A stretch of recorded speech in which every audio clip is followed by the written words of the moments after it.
C'est essentiel. Pourtant, tu parles... Dans les prochains jours, les 400 000 inscrits. On travaille sur des corrélations. Et ça...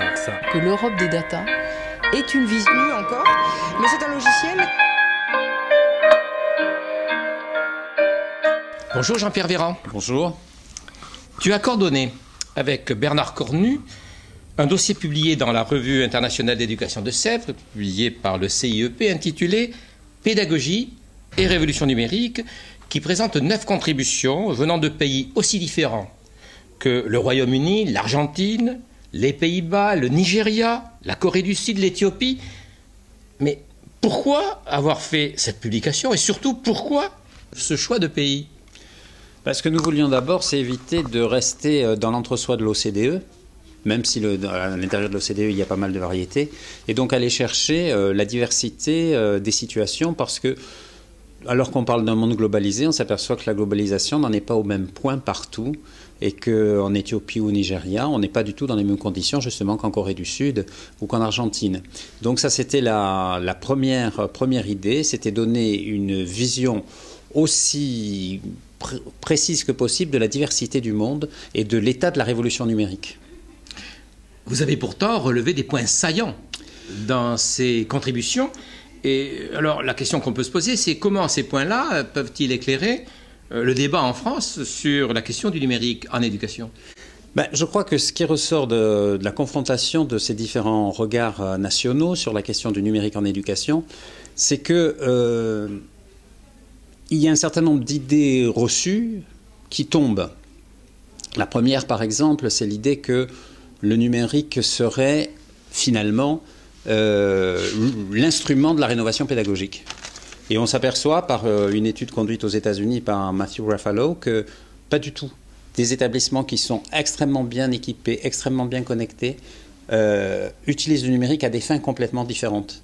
Certains l'utilisent pour renforcer une pédagogie de domination du maître sur les élèves, alors que d'autres sont dans le développement d'une attitude de collaboration entre enseignants, mentors et élèves. Donc on voit bien que ça, c'est une première idée qui tombe. La deuxième idée, je crois, qui est importante, c'est que se poser la question de savoir si on apprend mieux avec le numérique n'est pas une vraie question, n'est pas une question importante. Les politiques fortes qui sont menées dans certains pays le disent très nettement, par exemple en Corée du Sud, en disant la société est numérique, donc l'école doit apprendre aux futurs citoyens à évoluer dans une société numérique. Par conséquent, on apprend le numérique non pas pour apprendre mieux, mais parce que c'est une question d'insertion dans une société qui elle-même est numérique.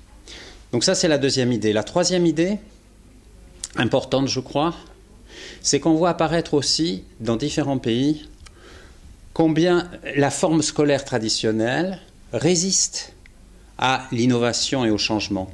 Et on voit par exemple que malgré une politique très volontariste, je prends toujours l'exemple de la Corée du Sud, malgré une politique très volontariste de numérisation de l'école, eh bien cette numérisation réussit dans le premier degré, réussit dans le second degré inférieur, mais ça bloque, ça patine dans le second degré supérieur, parce que ce qui pilote le second degré supérieur, c'est l'examen d'entrée dans le supérieur, et cet examen d'entrée se fait toujours sur le mode ancien.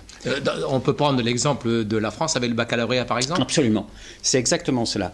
On voit bien que une des propositions dont on a fort peu parlé du Conseil national du numérique, ça a été de dire créer un bac humanité numérique. Personne ne s'est emparé de la chose. Parce qu'effectivement, on reste en France avec l'idée que, il y a des élèves qui sont littéraires, il y a des élèves qui sont scientifiques, il y a des élèves qui sont ni l'un ni l'autre, donc on dit qu'ils sont économistes, et puis c'est tout. Et donc le numérique, forcément, si on est dans cette entrée-là, reste marginal. Il n'empêche que les politiques fortes des États, c'est quand même dans tous les États que vous avez pu voir, une caractéristique. C'est quoi une politique forte? Une politique forte, ça veut dire qu'on sait ce qu'on fait. Et je prendrai l'exemple des Pays-Bas, parce que c'est un pays qui nous est proche, qui appartient à l'Union européenne comme la France. Et ils ont réfléchi à la question, et leur politique forte, ça ne veut pas dire que c'est une politique qui descend d'en haut vers le bas, ce qui serait le modèle du 19e ou du 20e siècle. Ils disent, nous, notre politique, c'est un modèle d'équilibre à 4. Et l'équilibre à 4, c'est évidemment les infrastructures, les réseaux, l'équipement. Mais ça, ce n'est que le 4e pied de la chaise. Les autres pieds, ils commencent par cela, c'est la vision pédagogique de l'établissement. La deuxième, c'est le développement personnel des enseignants. Et les troisièmes, c'est ce qui nous est assez familier à nous Français, ce sont les ressources. Donc on voit bien que les 2 premiers points qu'ils mettent en avant dans leur équilibre à 4, c'est le projet pédagogique de l'établissement et c'est le développement professionnel des enseignants. Parler de développement professionnel des enseignants en France, c'est encore un petit peu neuf. Alors on va en parler. Oui. Qu'est-ce que c'est que développer la professionnalité des enseignants? Alors, on parle souvent, on réduit souvent en France le développement professionnel à la formation continue, dont on sait qu'elle a été pas mal malmenée ces dernières années. C'est un euphémisme. C'est un euphémisme. Eh bien, le développement professionnel, c'est en fait s'inscrire dans une démarche pour chaque enseignant, dans un parcours qui fait qu'on ne considère pas que l'essentiel est acquis et que ce qu'on va rajouter, ce sont des savoirs nouveaux, quelques compétences qu'on va grappiller ici et là à l'occasion d'un stage de formation continue, mais que ce dont il est question, c'est en effet repenser son métier. Et en effet, un des chefs d'établissement qui a contribué à ce dossier, c'est Eddie Playfair en Angleterre. Il dit que nous devons passer d'un modèle d'école-usine sur le modèle industriel à l'école sans mur. Et qu'est-ce que c'est que l'école sans mur? Eh bien, c'est une école où les maîtres n'ont pas des élèves à leur disposition enfermés entre les 4 murs d'une classe, mais accompagnent les élèves qui ne sont plus des élèves mais des apprenants. Et il ne s'agit pas simplement d'un glissement de mots, d'un changement d'étiquette. Il s'agit vraiment de se dire qu'on veut des apprenants qui sont actifs, qui sont vigilants, qui sont organisés et qui ont l'envie de s'engager et de coopérer. Et donc, du coup, le professeur, il a un rôle d'organisateur, d'accompagnateur. Mathieu Raffalo, aux États-Unis, parle du rôle de mentor. C'est une relation personnalisée aux élèves et qui ne se situe pas dans un maître en majesté qui, en quelque sorte, s'adresse à un public qui va boire ses paroles. Cette attitude-là est tout à fait nouvelle. Alors cette attitude-là, qui commence à se développer et qui est partagée dans des établissements comme l'établissement anglais de Eddie Playfair, c'est une attitude qui remet en question l'histoire à la fois collective et individuelle de chaque enseignant, pour ce qui est de la France en particulier.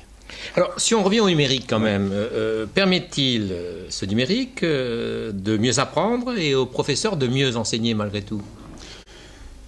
Ce que l'on peut dire, c'est des évidences. Des évidences, si on prend l'exemple des écoles ou des collèges ruraux, on voit bien comment le numérique, en facilitant la mise en relation, en abolissant les distances, permet effectivement de désenclaver en quelque sorte des établissements qui souffrent d'une sorte d'isolement physique. Mais en dehors de cela, la question essentielle, et je crois qu'il faut le répéter cela, la question essentielle n'est pas celle-là.